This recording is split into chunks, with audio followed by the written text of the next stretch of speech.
Assalamualaikum warahmatullahi wabarakatuh. Perkenalkan, nama saya Mahendra Yuda dengan NPM 21140711033 dari jurusan Teknik Pertanian, Fakultas Pertanian.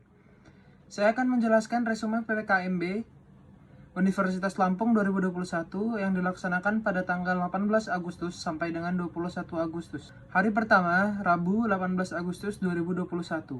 Materi pertama disampaikan oleh Profesor Dr. Karmani, MSI, yang bertema Pembinaan Gerakan Nasional Revolusi Mental di Era Revolusi Industri 4.0 dan Kenormalan Baru. Revolusi mental adalah perombakan cara berpikir, cara bekerja, dan cara hidup supaya selaras dan semangat kemajuan dan tuntunan revolusi nasional. Materi kedua disampaikan oleh Brigjen Zubey Levianto, SOS MM, yang bertema Bela Negara. Bela negara adalah tekad, sikap, perilaku, serta tindakan warga negara baik secara perorangan maupun kolektif dalam menjaga kedaulatan negara, keutuhan wilayah, keselamatan bangsa dan negara, yang dijiwai oleh kecintaannya kepada Negara Kesatuan Republik Indonesia yang berdasarkan kepada Pancasila dan Undang-Undang Dasar 1945 dalam menjamin keberlangsungan hidup bangsa dan negara dari ancaman. Materi ketiga disampaikan oleh Komjen Pol Boy Rafli Amar yang bertema Pencegahan dan Penanggulangan Intoleransi, Radikalisme, dan Terorisme. Radikalisme dan terorisme di Indonesia berada pada peringkat 37 yang menunjukkan dampak buruk dan memberikan dampak berarti bagi masyarakat. Materi keempat disampaikan oleh Bapak Yosi Mukalu yang bertema Etika Bermedia Sosial. 5 etika ketika bermain media sosial. Yang pertama, memilih sebelum mengirim. Yang kedua, berpikir kritis. Yang ketiga, mengapresiasi sumber. Yang keempat, memperhatikan gaya bahasa. Yang kelima, menjelaskan data diri. Untuk hari kedua, Kamis 19 Agustus 2021, tema materi pertama adalah pengelolaan perguruan tinggi di era penerbangan baru yang disampaikan oleh Profesor Dr. Asep Sukohor, Eskat MKes. Tema materi kedua, pendidikan tinggi dan implementasi merdeka, belajar kampus merdeka di era industri 4.0 yang disampaikan oleh Profesor Dr. Heriandi SH.MS.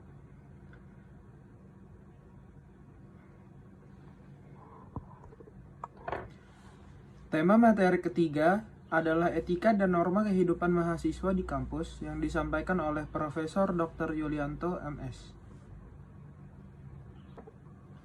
Tema materi keempat adalah kerjasama internasional dalam mewujudkan World Class University yang disampaikan oleh Profesor Insinyur Suharso, PhD. Hari ketiga, Jumat 20 Agustus 2021, tema materi pertama adalah profil Fakultas Pertanian dan pembelajaran di perguruan tinggi di era 4.0 dan plagiarisme disampaikan oleh Dekan Fakultas Pertanian, Profesor Dr. Insinyur Irwan Sukri Banua, MSI. Tema materi kedua adalah sistem perkuliahan dan pembimbing akademik yang disampaikan oleh Profesor Dr. Insinyur Purnomo, MS. Tema materi ketiga adalah kehidupan berbangsa dan bernegara yang disampaikan oleh Bapak Limin Santoso, SPI, MSI. Tema materi keempat adalah fasilitas dan UKT mahasiswa Universitas Lampung yang disampaikan oleh Dr. Insinyur Abdullah Aman Damai, MSI. Hari keempat, Sabtu tanggal 4 Agustus 2021, tema materi pertama adalah pengertian jurusan teknik pertanian oleh Dr. Insinyur Sandi Asmara, MSI. Tema materi kedua adalah tentang profil jurusan dan kurikulum teknik pertanian yang disampaikan oleh Dr. Insinyur Wardi, STP, MSI. Materi terakhir adalah tentang pengenalan lembaga-lembaga kemahasiswaan jurusan yang disampaikan oleh kakak-kakak tingkat dan panitia. Sekian dari saya. Wassalamualaikum warahmatullahi wabarakatuh.